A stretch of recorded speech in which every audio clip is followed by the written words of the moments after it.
अच्छा। अस्सलाम वालेकुम वरहमतुल्लाहि वबरकातुहू। This is me Sohail Soomro. आज हमारा इंग्लिश हिस्से का पहला लेक्चर है। कुछ इम्पोर्टेंट चीज़ों को कवर करेंगे। हमने पिछले कुछ लेक्चर्स में बेसिक्स ग्रामर्स के पढ़े कवर किए। मैंने आपको नरेशन बताया, एक्टिव पैसिव हमने सीखा, पार्ट्स ऑफ स्पीच सीखे, कंडीशनल सेंटेंसेस और कुछ बहुत सारी इंपॉर्टेंट इंपॉर्टेंट चीज़ें हमने सीखी।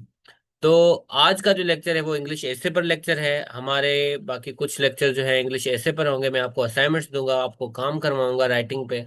बहुत ही इंपॉर्टेंट है। सीएसएस के जो पेपर होते हैं उसमें इंग्लिश ऐसे और प्रेसी बहुत इंपॉर्टेंट सब्जेक्ट होते हैं। लोग इसमें अक्सर करके फेल हो जाते हैं। तो ये सीएसएस एस्पायरेंट के लिए बहुत ज्यादा इंपॉर्टेंट है। इसको शुरू करते हैं। कंटेंट कुछ आपको ये चीजें आपको पढ़ने को मिलेंगी इसमें। इंपॉर्टेंट ऑफ एसे है इन सीएसएस। एसे का स्ट्रक्चर जो है पूरा का पूरा मैं आपको बताऊंगा। वोकेबलरी कितनी ज्यादा इंपॉर्टेंट होती है। टाइप्स ऑफ एसेस कुछ पढ़ेंगे, टेक्निक्स पढ़ेंगे, डिक्शन के डिक्शन क्या होता है ये भी हम सीखेंगे।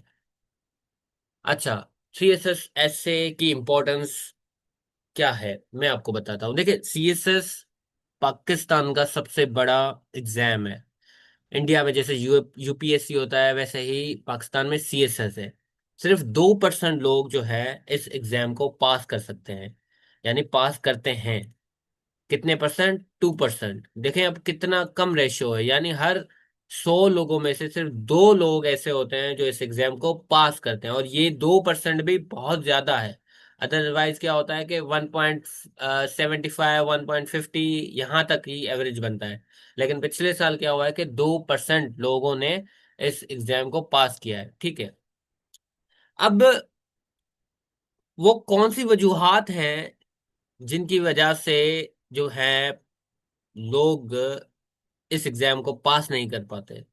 कुछ बेसिक सी चीजें हैं। Recently federal public service commission ने एक डिटेल्ड ब्रीफिंग दी थी सीएसएस एग्जामिनेशन प्रोसेस पर, जिसमें उन्होंने बताया था कि जो मेजॉरिटी कैंडिडेट्स हैं वो 2 सब्जेक्ट्स में, इंग्लिश ऐसे और इंग्लिश प्रेसी में, क्यों इतने ज्यादा फेल होते हैं। उसकी कुछ वजूहत दी। उनमें ये था कि वो अपने आइडियाज को क्लैरिटी और कोहेरेंस के साथ प्रेजेंट नहीं करते, यानी जो आता है वो लिख लेते हैं। उनमें ना कनेक्टिविटी होती है ना क्लैरिटी होती है कि कहना क्या चाहते हो। ये चीज मिसिंग होती है। तो इसकी वजह से एग्जामिनर को वो चीज उनकी अच्छी नहीं लगती और फिर वो उनको फेल कर देते हैं। दूसरी, लेक ऑफ लॉजिकल आर्ग्यूमेंट्स। एक होते हैं आर्ग्यूमेंट्स, दूसरे होते हैं लॉजिकल आर्ग्यूमेंट्स। खाली आर्ग्यूमेंट्स नहीं देने, लॉजिकल आर्ग्यूमेंट्स देने हैं। तो इनकी भी कमी होती है। इसकी वजह से लोग पास नहीं कर पाते सीएसएस। लोग क्या करते हैं, लोगों की जो कंटेंट है स्टूडेंट्स का, उनमें कोई भी ओरिजिनलिटी नहीं होती।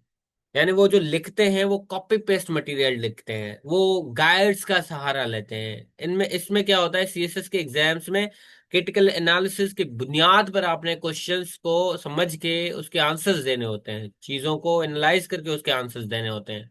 लेकिन लोग क्या करते हैं, रट्टेबाजी करते हैं। सीएसएस में कभी भी रट्टेबाजी नहीं चलती, तो ये चीज भी है। उसके बाद क्रिएटिव थॉट्स की कमी। देखें, हमारे पास ज्यादातर जो लोग हैं वो, क्योंकि हमारे पास एजुकेशन सिस्टम भी ऐसा है कि यहाँ पर रट्टा सिखाया जाता है। किसी को भी ये नहीं सिखाया जाता कि क्रिटिकल एनालिसिस को कैसे बिल्डअप किया जाए। ये चीज नहीं सिखाई जाती।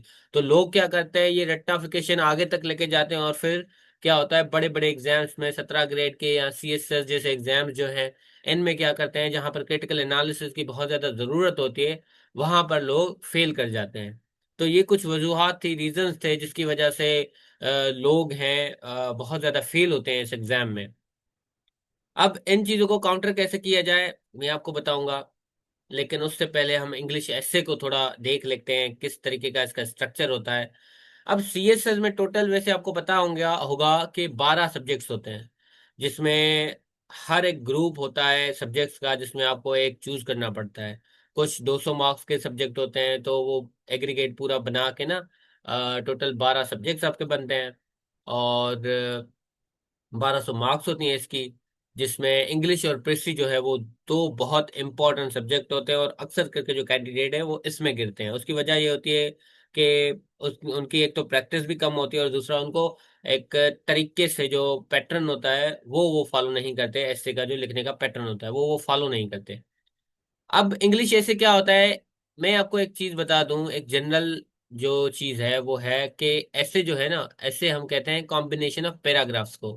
देर आर सर्टेन पैराग्राफ्स, 17 से 18 पैराग्राफ्स होते हैं, उनको जब आप मिलाते हो तो एक पूरा ऐसे बनता है। आपको पता होगा कि वर्ड्स जब होते हैं हमारे पास, उनको हम मिलाते हैं तो उनसे जुमले बनते हैं, सेंटेंसेस। जब हम सेंटेंसेस को मिलाते हैं तो हमारे पास पैराग्राफ्स बनते हैं, ठीक है। और जब हम पैराग्राफ्स को कनेक्ट करके मिलाते हैं तो ऐसे हमारा मुकम्मल बनता है। तो इस तरीके से चीजें होती हैं। सीएसएस का ऐसे 3 घंटे का पेपर होता है।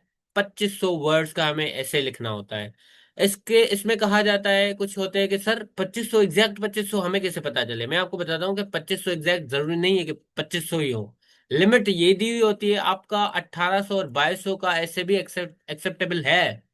ऐसा नहीं है कि ये रिजेक्ट कर देंगे, आपको फेल कर देंगे। लेकिन सिर्फ एक शर्त पर। वो शर्त यह है कि आपका ऐसे इतना अच्छा लिखा हो कि एग्जामिनर को बहुत ज्यादा पसंद आए, भले उसमें 1800 या 2200 वर्ड्स हो। फिर वो कहता है कि यार इतना अच्छा लिखा है, भले खैर है तो के कुछ वर्ड्स मिसिंग है। तो इस तरीके का होता है। इसमें 10 चॉइसेस दी जाती है कि ये 10 चॉइसेस है, आपने क्या करना है, इनमें से किसी भी एक चॉइस पर ऐसे लिखना है। ठीक हो गया। कुछ स्ट्रक्चर की बात कर ले तो इसमें हमें सबसे पहला आउटलाइन बनानी पड़ती है, उसके बाद इंट्रोडक्शन का पैराग्राफ लिखना पड़ता है, उसके बाद बॉडी बॉडी के पैराग्राफ लिखने पड़ते हैं, उसके बाद कंक्लूजन का पैराग्राफ लिखना पड़ता है। सारी गेम पैराग्राफ्स की है। 15 से 18 पैराग्राफ्स होने चाहिए आपके। बॉडी के जो है, हर पैराग्राफ जो है वो डिफरेंट टेक्निक है उसकी। यानी आउटलाइन बनाने की टेक्निक डिफरेंट है, आपको अलग से सीखनी पड़ेगी। इंट्रोडक्शन पैराग्राफ जो है, इंट्रोडक्टरी पैराग्राफ, उसको अलग से लिखा जाता है, उसकी टेक्निक अलग है। बॉडी जो है, बॉडी पैराग्राफ जो है, उसकी टेक्निक अलग है, और कॉन्क्लूजन के पैराग्राफ की टेक्निक अलग है। अब ये मैंने क्या लिखा है, वेरिएबल 1, वेरिएबल 2, वेरिएबल 3, ये मैं आपको आगे चल के बताता हूँ। यही जो वेरिएबल्स होते हैं ये हमारे मेजर पैराग्राफ्स होते हैं। एक आउटलाइन हो गई हमारी, इसको काउंट नहीं करते वर्ड्स में। दूसरा, एक पैराग्राफ हमारा हो गया इंट्रोडक्शन का, एक हो गया कॉन्क्लूजन का, बाकी जो है हमारे बॉडी के पैराग्राफ्स काउंट होते हैं। तो variable, second variable, third variable, इस तरीके से मैं आपको आगे चल के समझाता हूँ। अच्छा, टाइप्स ऑफ एसेज। अब इस तरीके के कुछ टाइप्स हैं एसेज के जो कि एग्जाम में दिए जाते हैं। नैरेटिव ऐसा दिए जाता है जिसमें कोई इंसिडेंट या स्टोरी को नरेट किया जाता है। डिस्क्रिप्टिव ऐसे होता है जिसमें हम किसी पर्सन, प्लेस, ऑब्जेक्ट या किसी इवेंट को डिस्क्राइब कर रहे होते हैं। इसमें रीडर्स के जो सेंसेस हैं वो वॉक होते हैं, जैसे अक्सर करके नॉवेल्स में हुए जाते हैं, किए जाते हैं। हम उमैर अहमद के नॉवल पढ़ लेते हैं तो उसमें रोना आ जाता है कभी कभार किसी किसी इंसान को, जो सेंसिटिव ज्यादा होते हैं, मेरी तरह के लोग। मजाक कर रहा हूँ। अच्छा, रिफ्लेक्टिव ऐसे, रिफ्लेक्शन और thoughts on some abstract topics, ठीक है। फिलोसॉफिकल या लिटरेरी जो है टॉपिक्स वाले ऐसे को रिफ्लेक्टिव ऐसे कहा जाता है। जैसे punctuality is the virtue of the board, इस तरीके। जैसे टाइम इज मनी, इस तरीके के क्वेश्चन। अब मैं आपको यहाँ पे एक सजेशन दूंगा कि जब भी रिफ्लेक्टिव ऐसे की टॉपिक आए तो आपने ये टॉपिक को हाथ भी नहीं लगाना, इस पे ऐसे नहीं लिखना। क्यों? क्योंकि आप सीधा सीधा आपको जो है एग्जामिनर फेल कर देगा। अब आप कहेंगे कि सर क्यों फेल कर देगा। देखें, ये वाले जो टॉपिक्स होते हैं ना, ये बहुत ही ज्यादा सेंसिटिव होते हैं, और इस पे ना आपके पास डेटा कम होती है। डेटा, फैक्ट, फिगर वाला काम इसमें नहीं होता। इसमें आपका आर्ग्यूमेंट्स वाला काम होता है, वो रैशनल आर्ग्यूमेंट्स, लॉजिकल आर्ग्यूमेंट्स। और जो एग्जामिनर को पसंद हो, जो एग्जामिनर होता है ना, चेकर, वो क्या होता है, उसकी स्ट्रेंथ होती है कि वो इंग्लिश का माहिर होता है, फिलोसॉफिकल होता है, लिटरेरी बंदा होता है। तो इसमें जब तक आप उसके आर्ग्यूमेंट से या उसके थॉट से मैच नहीं करते, तब तक ये एक थ्रेट होता है आपके लिए। तो इसका रिस्क ना लिया करें, अनलेस आप बहुत ही ज्यादा एक्स्ट्रा ऑर्डिनरी होशियार हैं, गोल्ड मेडलिस्ट हैं, तो फिर इसके लिए जाएं, करें भले, लेकिन अदरवाइज इसको इग्नोर किया करें। इसको आपने इस पे ऐसे कभी नहीं लिखना। परस्यूएसिव ऐसे आर्ग्यूमेंट्स देता है, ये कन्विंस करता है अपनी आपकी साइड को। यानी इसमें ये होता है कि आप आर्ग्यूमेंट्स दे के अपने ओपिनियन को, अपनी साइड को जो है क्या करते हैं, कन्विंस करने की कोशिश करते हैं कि मैं क्या कहना चाह रहा हूँ, मेरा ओपिनियन क्या है, विथ फैक्ट्स, फिगर्स, ये सारी चीजें देके बोथ साइड्स को। पहले आपने करना, एक एग्जांपल है, social media is a blessing और कर्स। ये एग्जाम्पल है, ये एमसीक्यू, सॉरी एमसीक्यू कह रहा हूँ, ये टॉपिक आ भी चुका है ऐसे में, सीएसएस के ऐसे में।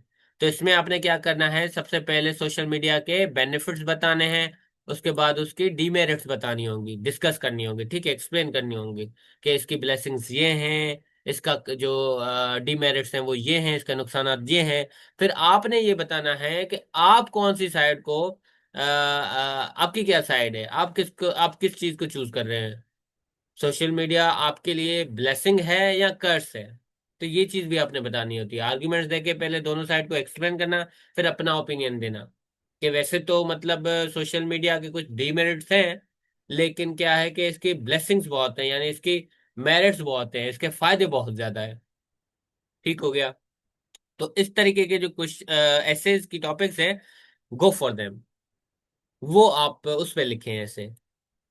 एक्सपोजिटरी ऐसे क्या होता है, इसमें राइटर एक्सप्लेन करता है और डिफाइन करता है एक ऐसे टॉपिक को using facts figures statistics in these types of ऐसे, नो इमोशन आर इन्वॉल्व। अच्छा, ये ऐसे भी लिखने के लायक होते हैं, जैसे global warming its causes and consequences, बहुत ही इजी सा जो है, इसके वेरिएबल्स बन जाते हैं, सब वेरिएबल्स भी इसके इजीली बन जाते हैं। तो ये वाली जो टॉपिक्स हैं ये भी आप कर सकते हैं। उसके अलावा कुछ साइंटिफिक जो है, टेक्नोलॉजिकल एसेस भी आते हैं, आप वो भी हल कर सकते हैं, उनको भी आप उन पे भी लिख सकते हैं। तो ये कुछ टाइप्स थे एसेस के जिन पे आपको लिखना चाहिए और किन पे आपको नहीं लिखना चाहिए, मैंने आपको बता दिया। अब मेजर चीज, वर्ड्स, वोकेबलरी। देखें, मैंने आपको पहले भी बताया, अल्फाजों से आपका सेंटेंसेस बनता है, और सेंटेंसेस से पैराग्राफ बनते हैं, पैराग्राफ से ऐसे बनता है। हमें सबसे पहले यानी बुनियाद वर्ड्स पे फोकस करना पड़ेगा, डिक्शन जिसको कहते हैं हम। अब डिक्शन जो है कैसे इम्प्रूव की जाए, वोकेबलरी बहुत ज्यादा इंपॉर्टेंट होती है। जब आपके पास अल्फाज होंगे ना, तब आप ऑटोमेटिकली बोलना शुरू कर देते हो। मैं अब यहाँ से, आज के बाद यानी कल से, एक चीज शुरू करूंगा, और आपने भी ये चीज शुरू करनी है कि मैं आपको, क्योंकि मैं तो खुद वोकेबलरी करता हूँ, मैं ऐसा करूंगा कि जब भी मैं वोकेबलरी करूंगा तो डेली के बेसिस पे 10 इंपॉर्टेंट वर्ड्स आपको भेजूंगा। आपने वो 10 के 10 वर्ड्स याद करने हैं। देखें, एक दिन 10 करेंगे, दूसरे दिन 10 करेंगे, तीसरे दिन का 10 करेंगे, 30, 40, 50, 60, 70, 80, 90, 100, इस तरीके से आपके वर्ड्स होते ही जाएंगे, होते जाएंगे। क्या होता है कि जब आप वन पेपर की टेस्ट में बैठोगे ना, तो वहां पर सिनोनिम एंटोनियम्स भी लगते हैं, तो वो वाला पोर्शन भी आपका कवर हो जाएगा। ठीक है, तो जितनी ज्यादा वोकेबलरी करोगे आप, जितने ज्यादा अल्फाज आपके पास होंगे, उतना ज्यादा आप क्या करोगे, ऑटोमेटिकली लिखना स्टार्ट कर दोगे, और आपके पास एक वर्ड्स की वेराइटी आ जाएगी। कभी कभार क्या होता है कि सोचना, थिंक, तो अगर आप एक एक्स्ट्रा वर्ड याद करते हैं थिंक के लिए, तो थिंक को हम कहते हैं मलोवर भी कह सकते हैं, पोंडर भी कहते हैं। तो ये सारे क्या है, वर्ड्स हैं। वोकेबलरी इसी तरीके से इंक्रीज करोगे, वोकेबलरी इसी तरीके से आप बेहतर करोगे, एमेलियोरेट करोगे। ठीक है, तो इस तरीके से आपने चीजों को लेके चलना है। तो सबसे पहले हम वर्ड्स पे फोकस करेंगे। कल से मैं आपको डेली बेसिस पे 10 वर्ड्स दूंगा, आपने याद करने हैं, और इससे आपका डिक्शन स्ट्रांग होगा। सेंटेंसेस मैंने आपको पढ़ा लिया है, सेंटेक्स इसको कहते हैं, द वेराइटी ऑफ सेंटेंसेस। आपने क्या करना है, जब भी पैराग्राफ लिखोगे तो उसमें एक टाइप का जुमला नहीं डालोगे, आपने सिंपल डालना है, कंपाउंड डालना है, कम्प्लेक्स डालना है, एक्टिव पैसिव यूज करना है, नरेशन का एक दो जुमला डालना है। ठीक है, तो इस तरीके से क्या होगा, आपका पैराग्राफ खूबसूरत लगेगा। एक ही टाइप के जुमले लगाओगे ना, तो आपका पैराग्राफ खूबसूरत नहीं लगेगा, वो एक नॉर्मल सा पैराग्राफ लगेगा।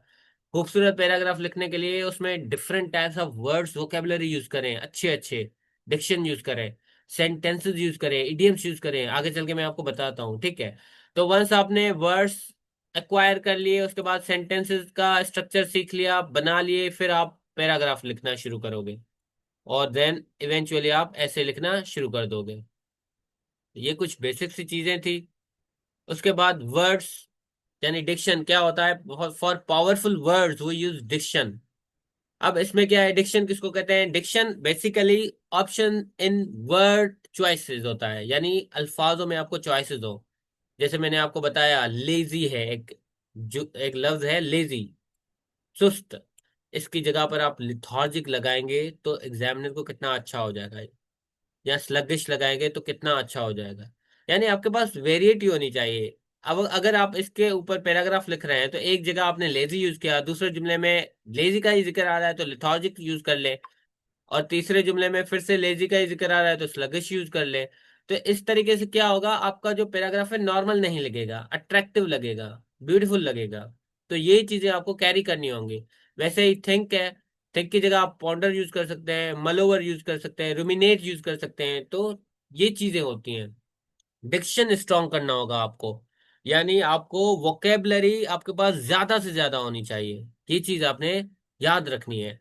तो कल से इंशाल्लाह आपने ये वोकेबलरी का सीन शुरू कर देना है, और डेली बेसिस पे 10 अच्छे अच्छे वर्ड्स याद करने हैं और उन पे जुमले बनाने हैं। देखें, आहिस्ता आहिस्ता सीखोगे आप।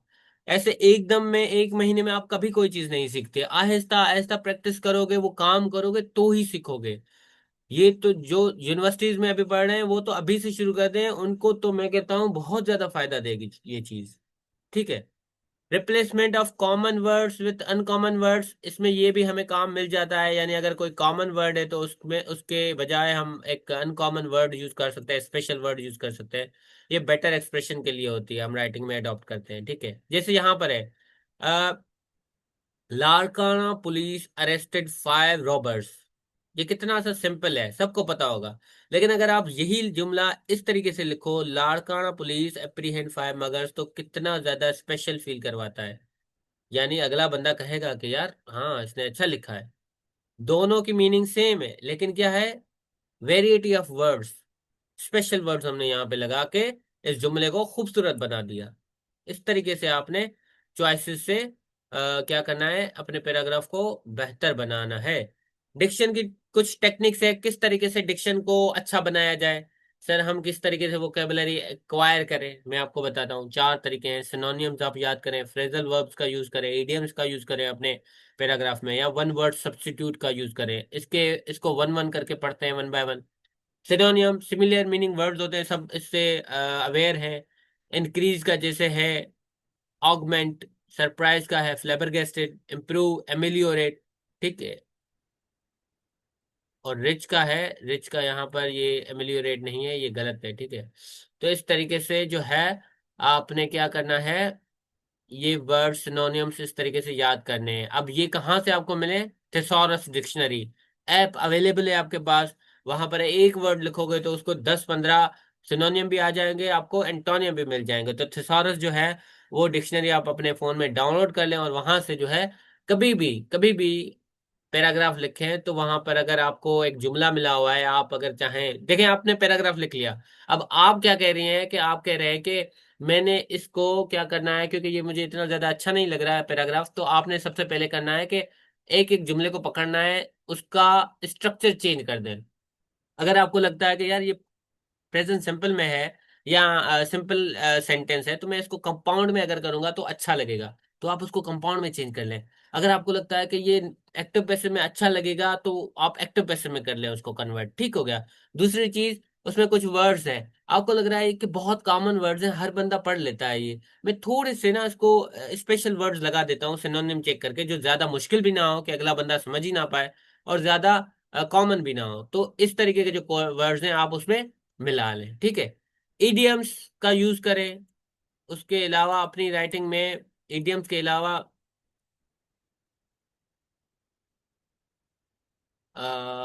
Wait a second, Dickson,